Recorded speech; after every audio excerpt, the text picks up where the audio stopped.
ang pangalan ng puno na national tree ng Pilipinas. Starts with letter N. Ray. Niyog. Hindi. Matigas to. Matigas. Niyug. Hindi siya namumunga. Niyog na baog. Matigas, hindi namumunga. Tapos, nakikita lang ito sa mga virgin forest. Go, Marina! Virgin coconut oil. Puno nga, puno. Ano? Virgin coconut tree. Puno to, puno na malaking malaki. Sa sobrang laki nito, kapag pumunta ka sa ilalim, pwede kang magpalamig.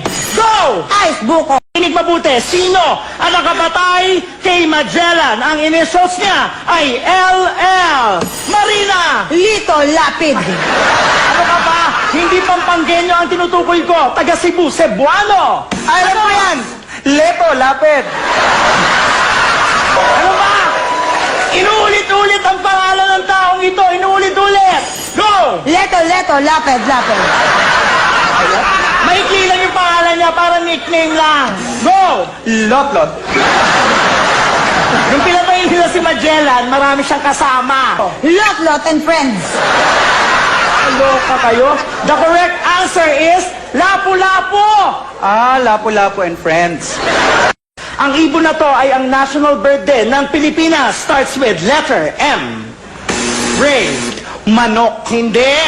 M ang simula, A ang dulo. Ano? Manoka. Kulay brown ito. Kulay brown.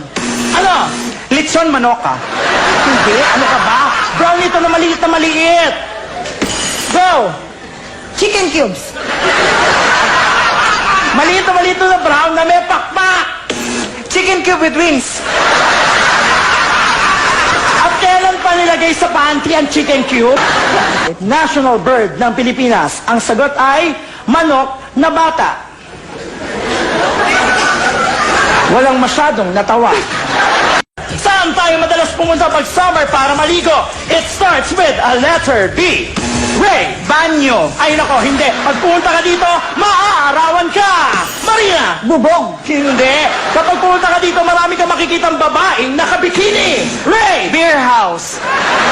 Sorry, Ray. The correct answer is beach. Ay, beach house. Ano ang ginagamit na flotation device sa dagat upang hindi ka malunod? Starts with letter S. Marina. Sirena. Hindi siya babae. Shokoy. Hindi siya lalaki. Marina. Shoki. Ang tamang sagot ay styrofoam. Hello? Salbabido kaya yun. Alam mo pala, bakit hindi mo sinagot? Eh di sana sinabi mo sa, hindi S. O nga.